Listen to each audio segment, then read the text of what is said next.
Hey everybody, it's Tim again, and I have something a little different today, kind of reviewing things in reverse order.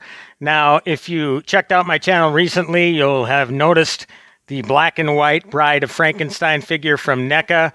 Got that one pretty early. And then NECA sent me the original color version that they actually released first. So this is going to be a review, obviously, of the color version, but it's also going to be a comparison of sorts between the two. Now, here's the Bride of Frankenstein poster on the front of the box. Going to give this a 360 right away.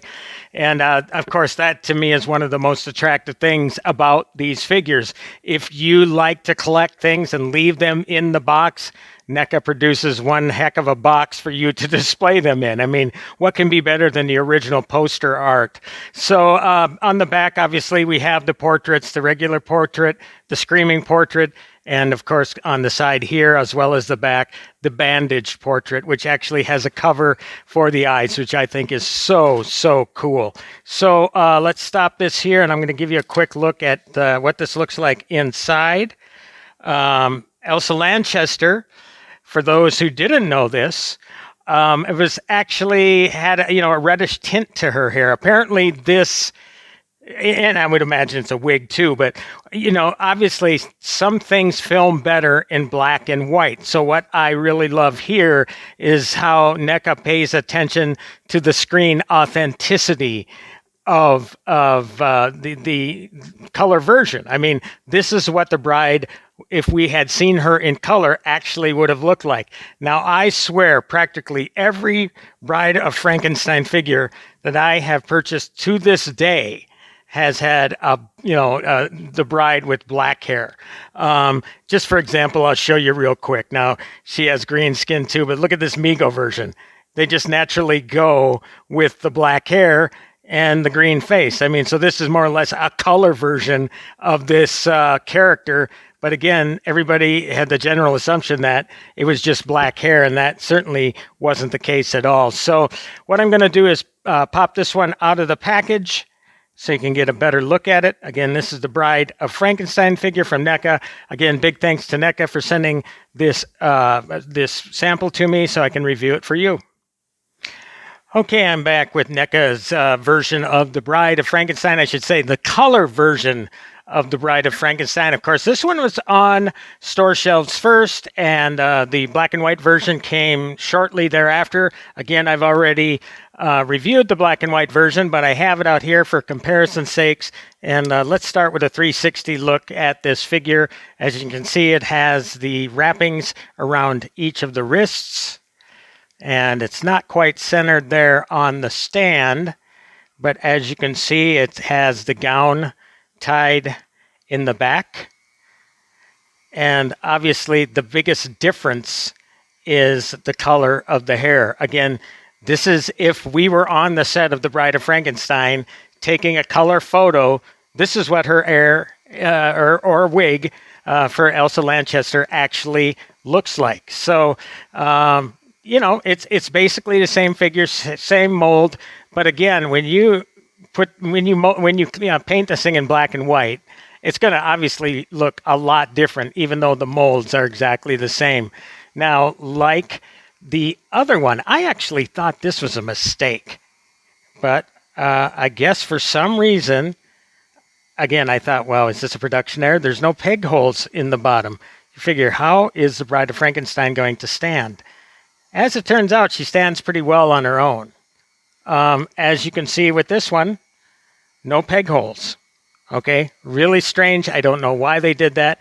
NECA actually produces stands that you can pose their figures on. And actually, all of the figures behind you and behind these boxes here are on stands. So why they decided not to go with a stand for this particular one is your guess is as good as mine. I have no idea. But here is the portrait. Closer up close portrait of the bride. Let's see if we can get that better. Yeah, it is so flippin' cool. She's got a small look. She's got that kind of a bewildered look, like when she met Frankenstein's monster for the first time. That was quite a bewildering deal for her. And as you know, things didn't go too well in all of the 5 minutes that the character appeared on screen. Now, Elsa Lanchester had actually a little bit more screen time as Mary Shelley at the beginning of the film. And of course, here's the black and white portrait right next to it. And I don't know if I can get them side by side and have them both come into focus neatly. Yeah, right there. So obviously, there's eye coloring involved. The lips, have some coloring to them. And of course, the biggest difference is the hair. Now, I have one other figure that I wanted to show you in comparison to this one. Again, most everybody, I should say most toy companies that have ever produced a Bride of Frankenstein figure, whether it has been in Elsa Lanchester's likeness or not, for some strange reason, they all go with the black and white hair, or the black hair with the white shock. This figure from Jada Toys actually is a color version of the Bride of Frankenstein. But again, it's what we're most used to, seeing her with that black shocked hair. So I really loved the fact that NECA, as always, they do their homework. And, there are pictures out there as well. I mean, you'll find it. There's pictures of the wig that Elsa Lanchester wore that it's actually reddish in color. And, obviously what's funny is about this particular box, you can see there's a reddish tint to that, actually more of a fiery orange tint. And this is more, I guess you could say, an auburn red. Either way, I think it's really cool that they paid attention to detail like this, because all of these characters have historic value and they want to get it right. The hair was more auburn reddish in color. Now, like the other figure, Bride of Frankenstein has two portraits. Now, here's the interesting thing. It's got a skin tone underneath. You never really see that, but as you plug this portrait in, and there's the screaming portrait, of course. Get that one. It's like it never wants to focus when I want it to. There we go. And that is, virtually the same as this screaming portrait here. But again, the coloring, her tongue looks like a tongue in color, right? Same with the lips and the eyebrows are all colored differently. So while they may look different, they're actually the same mold, but who cares? We're getting these figures in black and white. I'm getting these figures the way that I remember them, the characters, the way I saw them. And I think that's why they produce these to begin with, because there's such nostalgia surrounding these characters that people want to remember them the way that they remembered them when they were little kids. So that's what we got here. So we're going to go give you a quick look all around here. And what's indelible are these shocks in the hair. I mean, for some reason, I don't know why. I think Halloween time, I watched Frankenweenie and Persephone at one point. The poodle next door, neighbor to Frankenweenie, got shocked hair after coming into contact with Frankenweenie. It's just such of an iconic thing. It's small details when you think about it in the grand scheme of things, but sometimes it's these small details that last in your brain forever. So that's really, real cool. Now, there's one more thing I want to do. Obviously, with the last one, what you get with this is the bride wrapped up and on the lab table. I did that with the black and white figure, and I will do it as well when I come back. Okay, I'm back with a look at the Bride of Frankenstein figure combined with the Frankenstein accessory set from NECA. And again, big thank you to NECA for providing me the sample of the color version of the Bride of Frankenstein. But you notice when you put her on the lab table, she looks pretty much like the black and white version. That's not to discourage you from buying this color version. I would totally get this color version. Obviously, the big difference is the coloring of the portraits, right? Again, just another look at the color portraits of the black and white version versus the black and white version. Yes, the mold is the same, but they look distinctly different. This obviously is more for nostalgic purposes, but I'm a completist sort of guy. I would buy this one in a heartbeat. You're going to find it around, I don't know, 31, 32.99, 34.99, depending where you look. Pretty much widely available at this point at brick and mortar. The color version is. But even with this black and white portrait on the slab table, there are still color aspects to the figure. So let's start with a 360 of the figure on the table and give you a little winding around here. It fits pretty well on the table. You have to remember the table was made for that big guy in back there. Okay, so really no use for the ankle brackets down there at the bottom. Hoping in a way that NECA comes out with another lab table, and I'll give you an example of what I would like to see if indeed that happens. But for now, I mean, if you want both of them on the slab, you can get them both on the slab. The cool thing about this accessory set, I don't have it with me here, is that it does have a bandaged Frankenstein head, whereas the Bride version already comes with that, because underneath the gown, essentially, and in the movie, I mean, she was wrapped up. So there's really nothing different costume-wise that they needed to do with this figure. I mean, it really is an all-in-one figure if you want to look at it that way. If I can put this back here, I'm going to stop this. Look here, and right here is, when we saw the Bride of Frankenstein, the character in the movie, of course, the lab table was tipped up. All right, and then Dr. Pretorius and Dr. Frankenstein, of course, removed all this stuff in the film, etc. But at one point, I think the first thing they do is they unmask the figure. And as you can see, yes, there is, the eyes are colored, and you can see that her pupils are colored as well. Much different from the black and white version. And while I have this here, I'll just show you this black and white version up closer. You can tell too. I mean, there's obviously a difference slightly in the coloring of the wrappings. This is more gray scale, I guess you would say. This has more of a yellowing sort of wrapping look. It's still gray, but you can tell it's lighter. So again, it's not really a matter of just slapping color portraits on the black and white figure. They are different, all right? And obviously when you remove it here, you are going to see how the portrait has more of a black and white look. There you go. More or less black eyes, the nose, right underneath the eyes. Everything is grayscale, something that you would see in a black and white film. Okay, so we're going to put that back. And I tell you, this is what I really love about this, just the detailing, just the fact that they included this mask along with this black and white figure to put on with the little nose piece there is so flippin' cool. Or did I get that one wrong? See, I got them mixed up myself. There we go. That is the right one.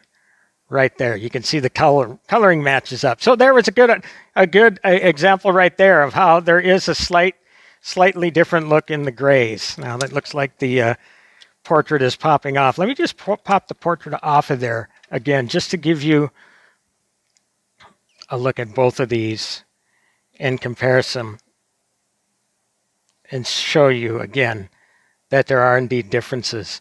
You can see more of a lighter gray on the left, along with the skin tone and the eye coloring, whereas opposed to the black and white version, a lot different. So I'm going to take another pause, and I'm going to finish up this video by doing a comparison shot with the color version of The Bride of Frankenstein with the color version of Frankenstein's monster. So I'm back with one final look at The Bride of Frankenstein, the color version from NECA. And again, big thanks to NECA for providing this sample for me. Love comparing this figure along with the black and white version. They're both brilliant figures. And again, I guess if I had a preference, I just grew up with the black and white on television, so I love that. But I'm the sort of person that can never collect enough of monster figures. So bring me the color stuff, bring me the black and white stuff, bring it to me in a way I didn't expect, like this. I mean, when I saw this prototype with the reddish hair, I thought that is so flippin' cool. I mean, that's the way it really should be. Show the actor, in this case, Elsa Lanchester, the way she was in living color. They just put her on black and white film, but this is really, really cool. So obviously, I'm posing her now with the Frankenstein's monster figure. This was actually the first figure that came out from NECA. The Bride of Frankenstein figure is actually coming with the deluxe chair that Frankenstein's monster was chained to. I'll obviously do a comparison shot with the color version as well as the black and white version when those come out. It's going to be a different looking figure. I mean, Frankenstein got burned up, beat up.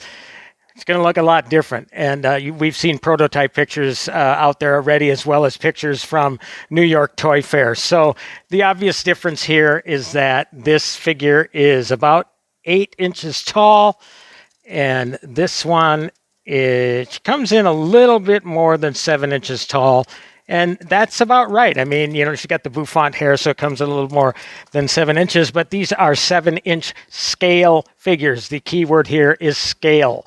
All these characters are scaled to the actual size they were when they were on the big screen. Obviously, the Bride of Frankenstein wasn't taller than Frankenstein's monster. Again, pay attention to details. NECA pays attention to details because you get many companies that go 6-inch scale figures and all the figures are 6 inches, and all of a sudden a figure is a lot shorter than the one, another one in a film is the same size, and it makes no sense, and it looks kind of goofy when you're doing a display.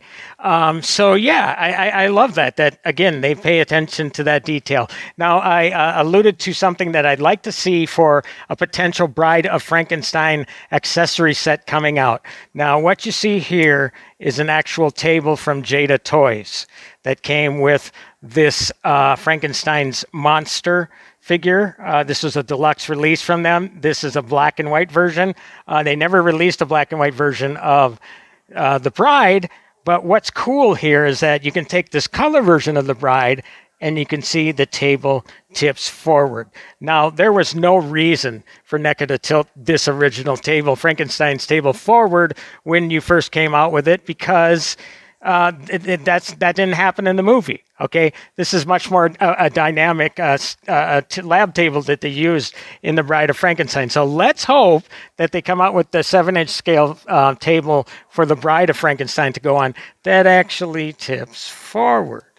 Okay, so that's just some wishful thinking, just putting that idea out there for NECA. Obviously, it should be sized correctly to the Bride, because as I showed you previously, she just comes up short here. Whereas when you had the Frankenstein's monster figure, you can see that these ankle restraints, the table was made for Frankenstein's monster, just that plain and simple. So again, really no complaints with this figure. Again, I'm trying to figure out why there weren't any peg holes at the bottom for this figure or this one. A very odd occurrence in that all of the other ones do have it. But you know what? As you can tell, and I had this on the turntable, the figure is pretty sturdy by itself. So that's pretty cool. I mean, as long as you don't need, I'd prefer not to use stands, actually. Frankenstein's monster, he's got the boots. I mean, they're flat on the bottom. They stand very well on their own. You don't need a stand. Of course, having that extra support is always nice too. So again, this is provided to me by NECA, this sample. Again, thank you so much to them for doing that with many of these figures that you see here. Again, price tag is running about $33.99 or so in brick and mortar, and you can find this figure fairly easily at brick and mortar right now. Here's the box. Okay, but as you can see, this one is very prevalent at brick and mortar as well, and this is the black and white version, so get them both. I probably, again, prefer the black and white just because that's the character I grew up with, but I'm a completist, so look, I would buy this color version anyway. I can't have enough Universal monsters. I probably have about 5 or 6 different figures of the Bride of Frankenstein over the years from different companies like Diamond Select and Sideshow. Obviously now NECA, I have 2 of them. Jada Toys is coming out. I'm just happy that there's so much love for the Universal Monsters brand. I mean, there's a lot of monster kids out there, believe me. I grew up in that era, watching these things on 3 channels, midnight movies on Saturday after midnight or so, and it stuck with me. It's just the best stuff ever. And we can look forward to NECA coming out with some cool figures from Hammer Horror. Finally, they announced that license a while ago, but now we're going to get the first one fairly soon. It was actually shown at Toy Fair, which is Christopher Lee as Dracula. So believe me, there are going to be plenty more monster figures I'm going to be reviewing here on this channel, including more Universal Monster stuff, some more classic stuff from the silent era like London After Midnight, Professor Burke. Hopefully we're going to get the black and white version of the Phantom of the Opera, as well as the Invisible Man. Nosferatu's coming out, Count Orlok. So much great stuff to come. And then again, I would imagine they're going to keep this line going because it is a beautiful line. Again, the price tag, you can't get any better for that. Right now you're getting 3 portraits for the Bride of Frankenstein, right? You got 5 portraits for the Phantom of the Opera. For the same price, you would get a Boba Fett figure with just the figure and 1 accessory. I mean, come on. You're really getting a heck of a deal here, and you're getting top of the line stuff. These guys do it better than anybody else out there. I will say that any day of the week. That's all I have for this week. Thanks for joining me for this video. My name is Tim Lammers. I review cool movie toys, and I will be back fairly soon with some more movie toys from NECA and other toy companies. Happy toy hunting, everybody.